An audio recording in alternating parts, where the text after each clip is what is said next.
Tiba-tiba ada mobil, ngok gitu sudah. Orang mau pelan-pelan gitu ya kan.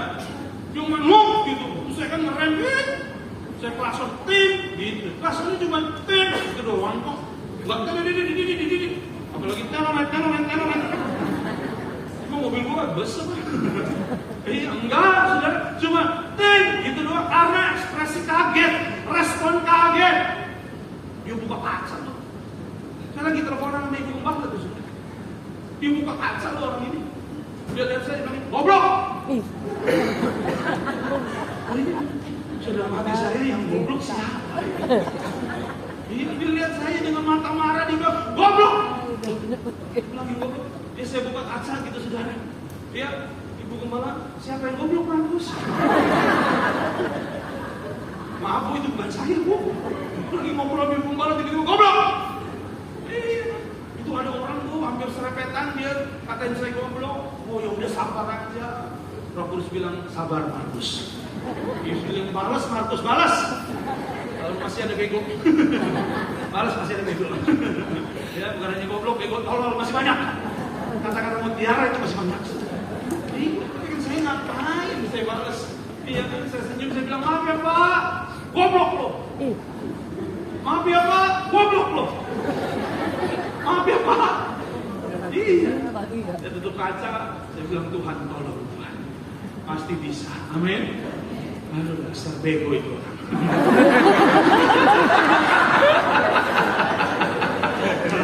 Enggak, itu bercanda. Akhirnya kalah juga dong. Iya, sudah lihat. Ya kalau saya mau balas bisa, tapi saya nggak tersinggung. Kenapa? Karena saya tidak goblok. Kalau orang tersinggung berarti dia bukan saya ngomong, saudara.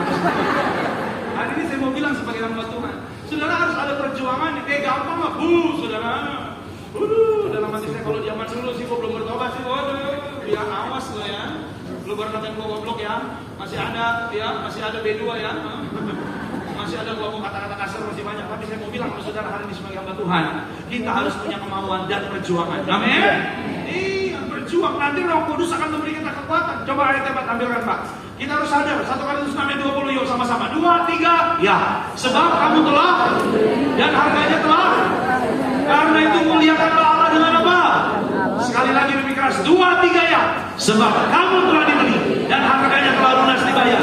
Karena itu muliakanlah Allah dengan muliakanlah Allah dengan tubuhmu. Kamu telah dibeli, harganya udah lunas. Bilang dulu kanan kiri, kamu udah lunas. Bukan cicilan. Makanya kita bilang muliakanlah Allah dengan tubuhmu, saudara. Tuhan mau Anda dan saya menyadari. Ya, aduh pendeta minggu kedua begini, khotbahnya pengudusan pertobatan. Alkitab bilang ada berkatnya. Amin. Amin. Saudara, orang hidup benar, saudara akan lihat ya hidupnya diberkati loh, saudara. Makanya perhatikan baik-baik cara engkau hidup di dunia ini. Kalau Anda mau berkat, hidup dalam kebenaran. Alkitab sudah bilang berkali-kali, saudara. Bahkan kalau Anda hidup benar, bukan Anda saja yang diberkati Tuhan, tapi Alkitab bilang anak cucu keturunanmu tidak akan dipermalukan. Amin. Yang percaya kasih tepuk tangan yang paling meriah buat Tuhan. Yang slide berikutnya, maka perhatikan kebenaran yang sejati apa? Firman Tuhan, nggak ada yang lain. Ya, kalau kita lihat tadi dalam Amsal 11 ayat 19, siapa memegang kebenaran yang sejati menuju hidup? Apa kebenaran sejati? Tidak ada yang lain. Adalah firman Tuhan yang mengarahkan Anda dan saya. Yang pertama untuk punya hati yang baik, hati yang baik. Alkitab bilang apa? Dari hati terpancar pakai hidup. Dari hatimu terpancar hidup. Punya hati harus baik, saudara. Iya. Apa yang kita katakan, ucapkan, pikirkan, perbuatan itu dari hati, saudara. Iya. Tuhan inilah yang ku tahu, Kau mengenal hatiku, jauh melebihi semua yang terdekat sekalipun. Tuhan inilah yang ku mau, Kau menjaga, amin. Terus supaya, amin, apa? Memancar. Puji Tuhan. Ada satu lagu lagi, jagalah hati jangan kau nodai, nggak usah kita nyanyi. Kalau sudah menyanyi di rumah nanti silakan aja.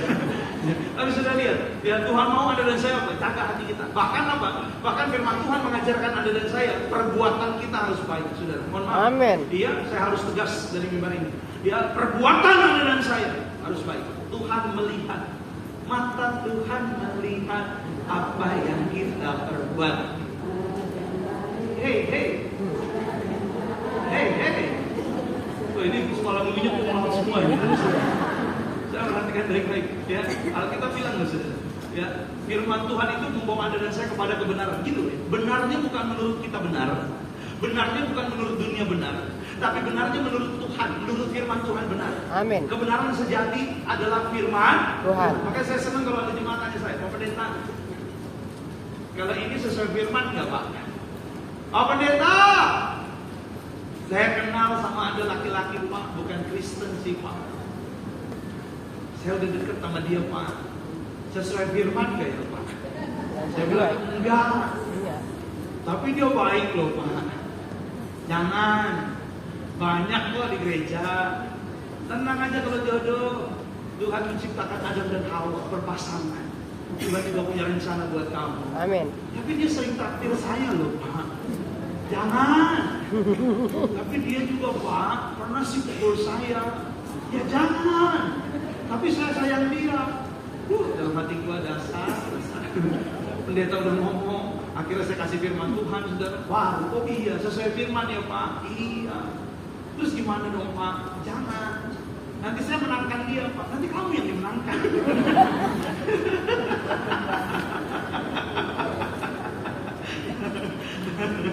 Iya. Ada orang bilang sama saya, Pak, saya bangun rumah Pak. Lagi bangun rumah. Orang tua saya datang. Orang tua loh Pak. Orang tua loh. Orang tua harus dihormati. Oh jelas saya hormat sama orang tua saya. Jadi Alkitab bilang kalau engkau menghormati orang tuamu, panjang umurmu. Amin. Dan hidupmu diberkati berhasil. Amin. Orang tua harus dihormati. Orang tua datang Pak. Terus dia bilang, rumah kamu ini salah bangunnya. Karena pintu sama pintu belakang itu nyambung, nggak boleh. Kalau pintu luar, pintu belakang nggak boleh bersamaan. Nanti rezekinya nggak masuk, loss. Orang tua loh Pak yang ngomong. Menurut Bapak bagaimana? Menurut saya rumah harus ada pintunya. Kalau tidak ada pintu kamu masuk lewat jendela. Dan ketika tetangga lihat mereka bilang maling. Ada-ada aja. Tapi saya mau bilang saudara, kebenaran sejati adalah firman Tuhan. Saudara. Makanya apa-apa itu harus back to the Bible. Benar apa enggak? Sesuai firman Tuhan atau enggak, saudara? Iya. Tapi kalau nanya sama pendeta ya tolonglah. Ada orang tanya sama saya, Pak Pendeta, motor saya habis ketabrak. Sesuai firman harus diservis atau tidak? Ini pertanyaannya aneh sih. Masa saya bilang sesuai firman motor Bapak harus dibakar? Ya kalau motor habis celaka ya maksudnya rusak gitu saudara. Dia bilang habis ditabrak nih Pak. Ya servis terus usah tanya sama saya lagi. Ya, sebagai betul saya ingatkan saudara hari ini bahwa semua harus kembali kepada firman. Itulah kebenaran sejati. Saudara lihat, waktu Petrus bertanya kepada Yesus, berapa kali kami harus mengampuni? 7 kali. 7 banyak apa enggak? Banyak enggak? Itu dalam satu hari sekali, maksudnya gitu. Satu hari mengampuni orang yang sama 7 kali. Coba Pak, Bapak buat kesalahan ini sekali sehari 7 kali. Saya rasa kesalahan keempat Bapak udah disalib. Nggak sampai 7 Pak. Iya. Tapi Tuhan Yesus bilang, hei Petrus, 70 kali. Oh, lebih standarnya beda. Mana yang harus kita lakukan? Yang firman Tuhan katakan. Amin. Iya. Dan Alkitab bilang saudara, ya sesuai firman Tuhan. Yang ketiga, firman Tuhan mengajarkan Anda dan saya kasih. Jadi kalau kita bicara tadi berpegang pada kebenaran. Yang ketiga adalah kasih. Bilang sama saya kasih. Kasih. Kasih. Saudara harus punya kasih. Siapa yang berpegang pada kebenaran sejati? Orang yang bilang, oh saya pelaku firman. Tapi kalau di dalam hatinya hidupnya tidak ada kasih, buat apa? Ada 2 kasih. Yang pertama, kasihlah Tuhan Allahmu. Apa yang saudara lakukan hari ini, kau mengasihi Tuhan. Kau datang ke gereja cari Tuhan. Pulang dari sini kau pasti diberkati Tuhan. Amin. Yang percaya katakan amin. Oh iya. Yang kedua, kasihlah sesamamu manusia. Seperti kau mengasihi dirimu sendiri. Oh, Alkitab bilang kasih. Alkitab bilang kalau saudara bilang oh jadi aku memegang pada kebenaran tapi nggak ada kasih, percuma. Saudara, saya ingat Kalau bicara kasih itu belajar dari Bapak Ibu Gembala, nggak akan ada habis-habisnya. Saya ingat terus momen-momen. Dulu saya pernah, yaitu di Hotel Ciputra dulu. Bapak tuh kalau setelah ibadah pelayanan selesai, biasanya makan di situ. Jam 1, jam 2 siang, biasa kita merapat ke sana untuk makan. Dulu masih ada almarhum Ciputra, kadang-kadang ikut makan juga. Ya, kita makan di situ. Saya ingat banget sebelum makan, saudara, Bapak selalu panggil saya. Dia kasih saya uang 100.000 satu gepok. Markus. Wih, saya bilang puji Tuhan. Bukan buat saya, udah nenek saudara. Dia bilang, ya Pak siap, saya udah tahu. Bagi-bagiin orang di luar sana. Ada pemulung, iya. Ada cleaning service, ada sapam yang baru di sini. Oh, jadi kalau saya lewat sudah, mereka udah siap Pak. Hormat 10.000, 100.000. Nggak hormat 10.000.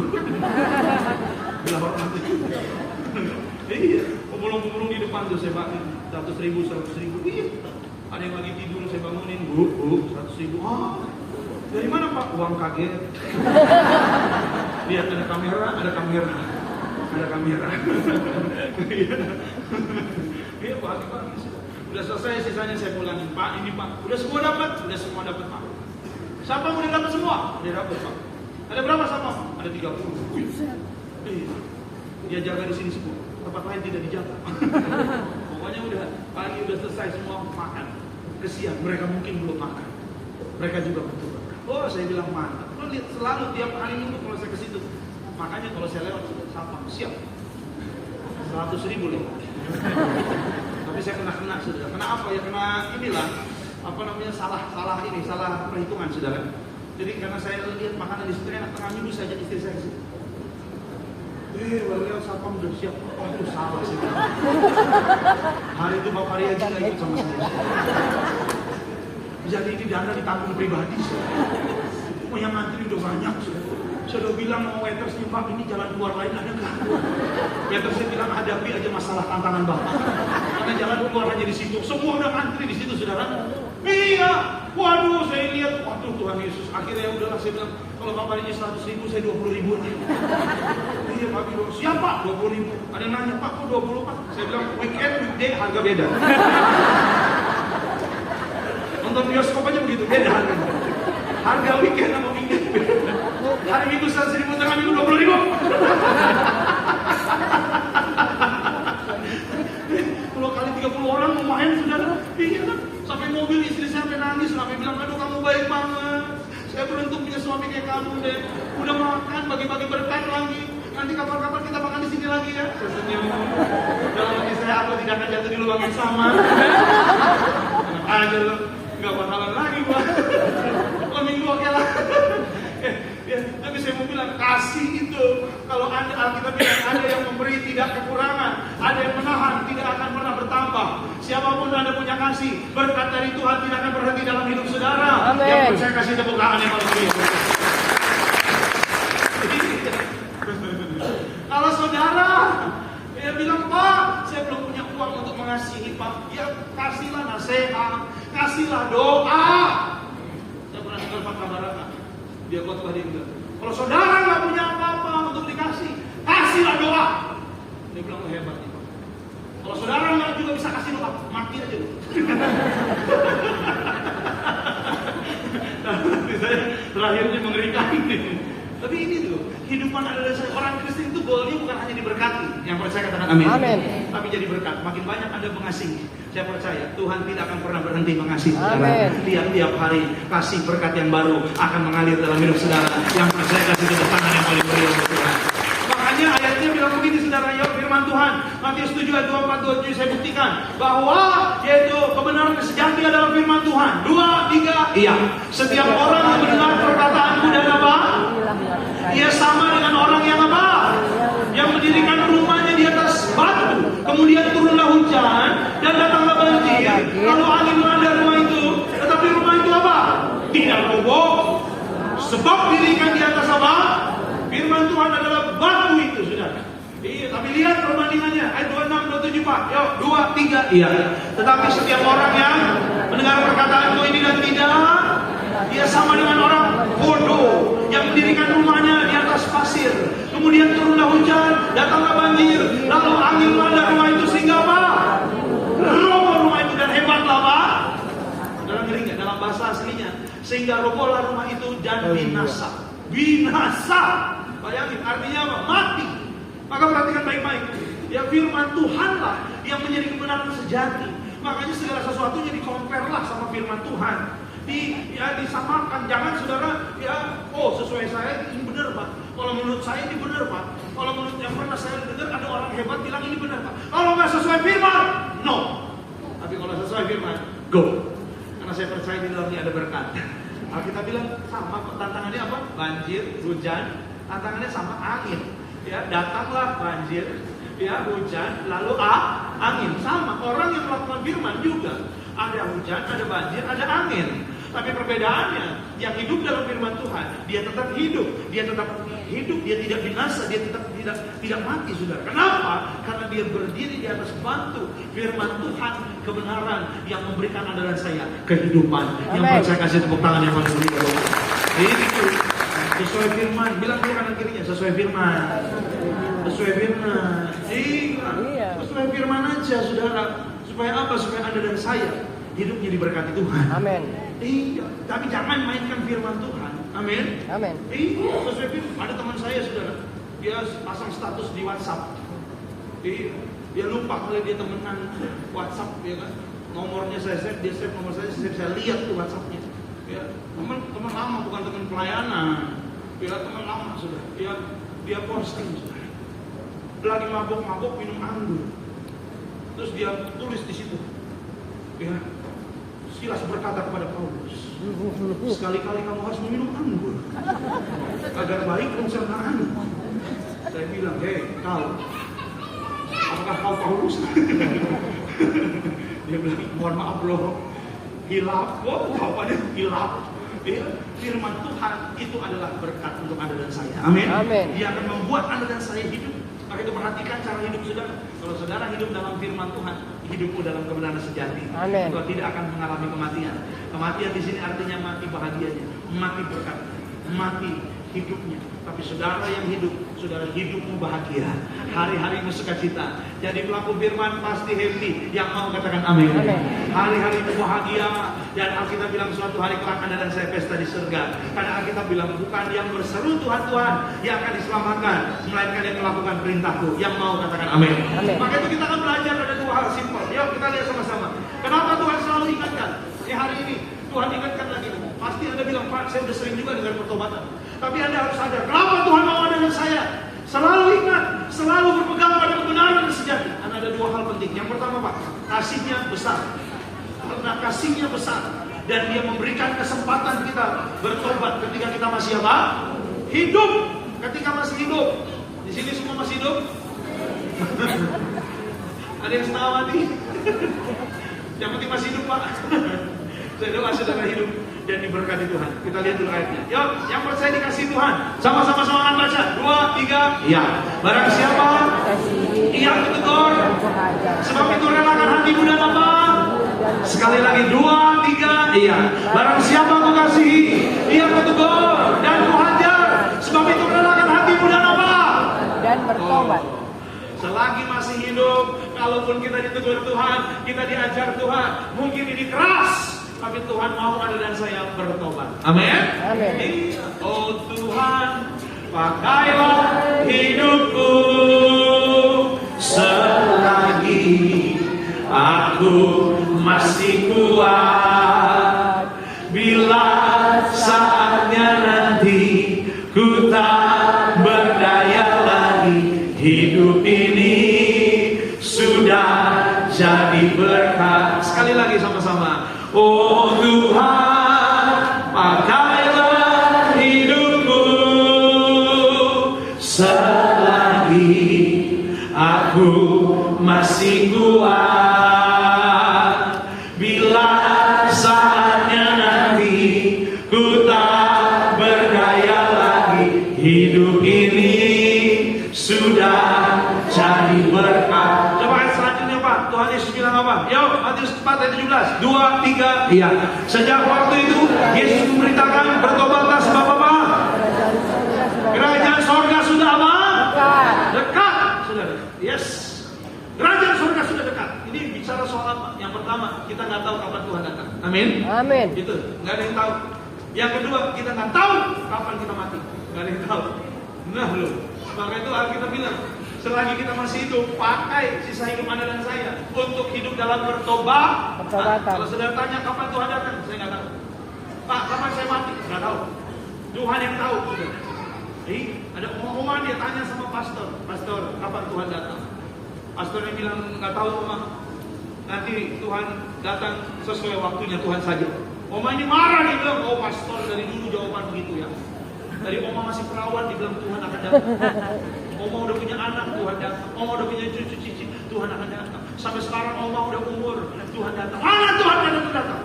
Pastor bilang, sabar oma, sabar. Sabar aja oma. Udah. Kalau Tuhan gak datang, oma juga gak mau datang ke gereja. Itu oma mau pulang, saudara lewat ruang sekolah minggu lagi nyanyi. Kapan Yesus kembali? Kapan Yesus kembali? Kapan Yesus kembali? Omanya mungkin lusa atau di lain hari.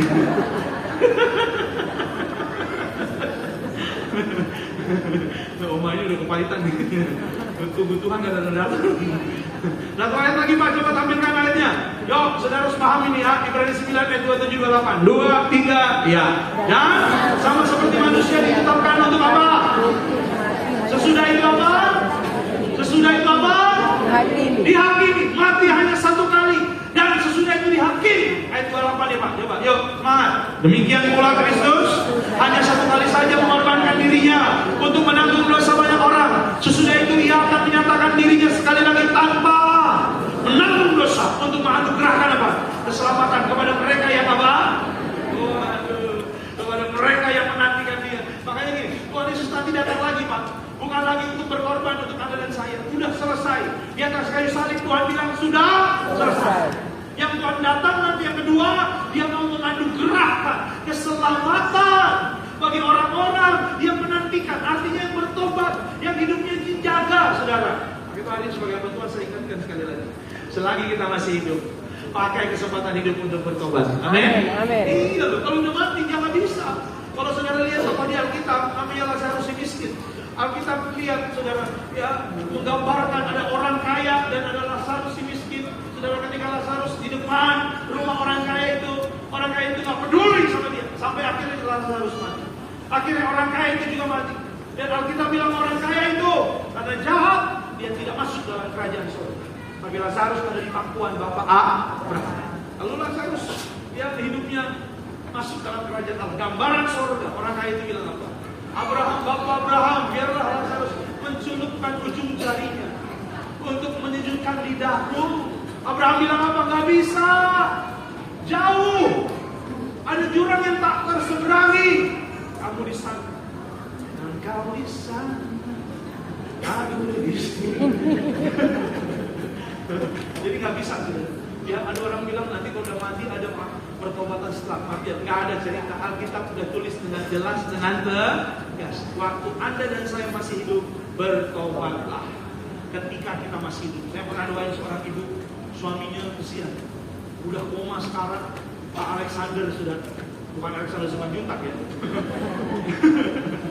Ya, Pak Alexander sudah, ya nama baptisnya Pak Daniel. Ya, Bapak ini udah sekarat sudah. Udah sekarat. Benar-benar udah. Dokter bilang bukan hitungan hari, minggu atau bulan. Udah hitungan jam. Udah sekarat. Paru-parunya rusak, hancur. Ginjalnya rusak. Komplikasi berat. Ya, istrinya video call. Nangis-nangis. Tolong Pak, saya lagi di ICU Pak. Saya mau berjamuan dengan minyak Pak. Suami saya Pak. Oh iya Bu, kenapa Bu? Suaminya, ini Bapak lihat masih tanya lagi kenapa? Ya memang sih. Maksudnya saya sakitnya apa? Iya, ginjalnya Pak. Oh iya. Ya, itu juga Pak apa? Paru-parunya Pak. Oh iya Bu, sabar. Pelan-pelan dia bilang sabar. Iya Pak. Dalam nama Yesus Pak, sabar. Di ICU teriak-teriak, ibu suami selamat sebelah jantung meninggal. Sabar, saya bilang, iya Pak. Dia bilang gini, ya, ibu sayang sama suami ibu saya bukan hanya sayang, saya cinta Pak. Oh, iya. Aku tidak bisa hidup tanpanya Pak. Walaupun selama hidupnya di bajingan. Wah, mulai curhat gitu dia bilang. Dia jahat Pak. Dia udah gak pernah ke gereja, Pak. Hidupnya judi terus, Pak. Mabok terus, Pak. Sama saya suka mukul, Pak. Dia mau bajingan kau. Sabar, Pak, sabar. Sabar. Bapak lagi koma masih juga diomelin gitu ya. Tenang ya. Ya, saya pengen dia, Pak, supaya dia tidak mati di dalam dosa. Wah, hati saya tersentuh. Supaya dia dikasih Tuhan kesempatan satu kali lagi, Pak, untuk hidup, untuk bertobat. Wah, saya ibu-ibu yang model begitu, Pak, doanya didengar Tuhan, hatinya hancur. Saya pernah doain bapak-bapak istri sakit terbalik. Kalau Tuhan mau ambil, ambil. Ambil, Pak. Ini bukan foto bertambah. Ambil aja, Pak. Kalau Tuhan mau ambil saya rela, Pak. Saya memang mengasihi dia, tapi Tuhan lebih mengasihi. Dalam hati kecilnya dia bilang mati, dia cepetan mati. Gak boleh dong. Dia bilang ya udah mau kasih perjamuan, kasih walaupun hanya video call sudah. Kasih perjamuan di mulut, kasih minyak saja. Lihat. Tuhan, saya cuma bilang Tuhan tolong. Dan ketika saya doa berubah jadi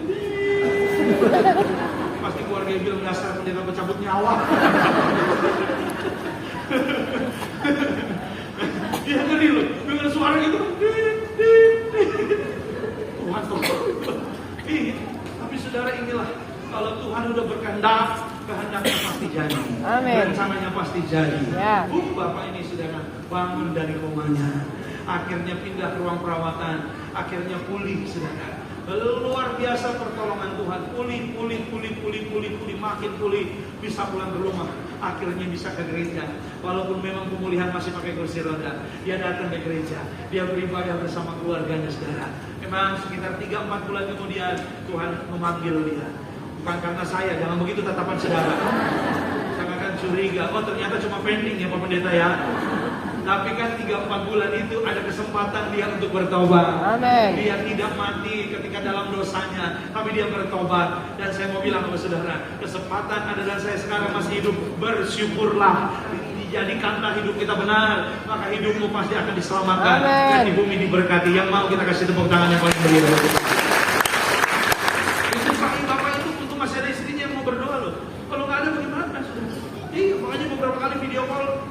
Ketika lihat, saya langsung bilang, hai Daniel, bertobatlah. Hampir kamu saya bilang, masuk dalam kematian kekal. Iya Pak Pendeta. Iya ya? Iya Pak Pendeta. Bertobat ya? Iya Pak Pendeta.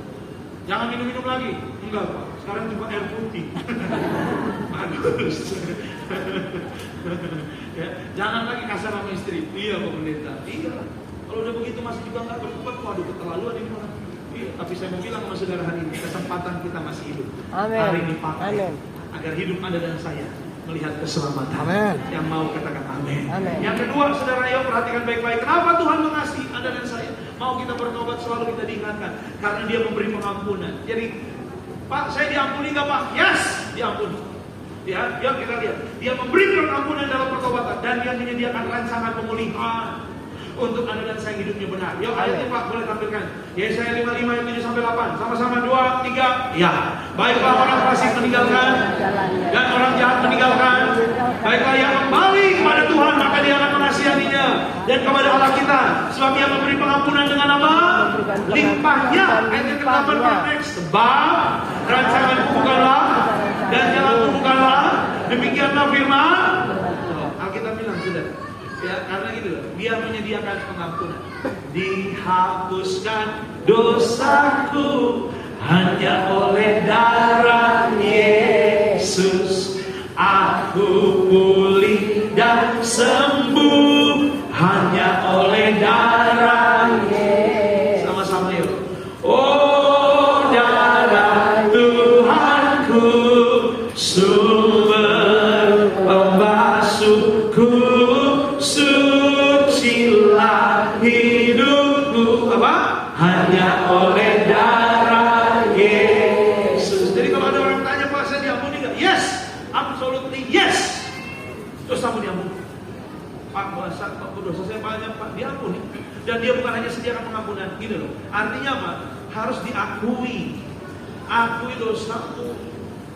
Iya, akui dosamu. Jangan Anda berkelit. Pak saya selingkuh, bukan salah saya. dia yang godain saya. Dasar buaya. Iya, udah dosa, udah salah, udah selingkuh, masih juga bela diri. Pak, saya mencuri, bukan saya loh Pak. Saya korupsi itu karena diajak. Diajak Pak. Saya mah nggak mau, cuma diajak. Tapi uangnya ya saya ambil. Dasar oncok. Iya, jangan salahin orang. Ya, kita bilang tidak ada dosa anak ditanggung orang tua, nggak ada cerita. Atau dosa orang tua ditanggung anak. Sudah boleh baca nanti dalam Yeskiel 18. Nggak ada. Apalagi ada yang bilang, Pak, mudah-mudahan dosa saya ditanggung tetangga. Apa aja dosa lu ditanggung tetangga. Coba Yeskiel 18 nih Pak. Yuk, coba kita lihat dulu. Ayat 21, saya kasih saudara versi ayat Alkitab yang terbuka. 2, 3, iya. Akan tetapi, jika orang jahat berbalik dari semua dosanya yang telah ia lakukan, lalu melakukan semua ketetapanku, dan melakukan yang adil dan benar, dia pasti akan apa? Dan dia tidak akan apa? Oh, Alkitab bilang, kalau orang jahat, bayangin, orang jahat, ya, berbalik dari semua dosa yang telah ia lakukan, lalu melakukan semua ketetapanku dan melakukan yang adil dan benar, dia pasti akan hidup. Tuhan janji ada pemulihan. Tuhan janji ada pemulihan. Maka itu siapapun bertobat, apa yang dulu pernah hilang, saya percaya Tuhan bisa kembalikan. Amin. Ya, ada seorang bapak kurus kering dulu di BTC, sekarang BTC kan sudah nggak ada, pindah ke Betos. Dia samperin saya altar call, tunggu semua sepi baru dia datang. Saya bilang, kenapa Pak? Udah nangis segini, udah pasti ada kejadian, ada situasi. Dia bilang, dosa saya apakah diampuni ya Pak sama Tuhan? Saya bilang, pasti diampuni Pak. Dosa saya banyak Pak. Iya, tapi pasti diampuni Pak. Saya udah bertobat Pak. Bagus. Saya udah bertobat. Dia udah bagus. Diampuni nggak Pak? Diampuni. Saya udah mikir dosanya apa sih? Urus diri gitu sih. Nggak kelihatan kayaknya tadi bukan penjahat gitu sudah. Ya udah Bapak, dosanya apa sih? Saya bukan mau sosok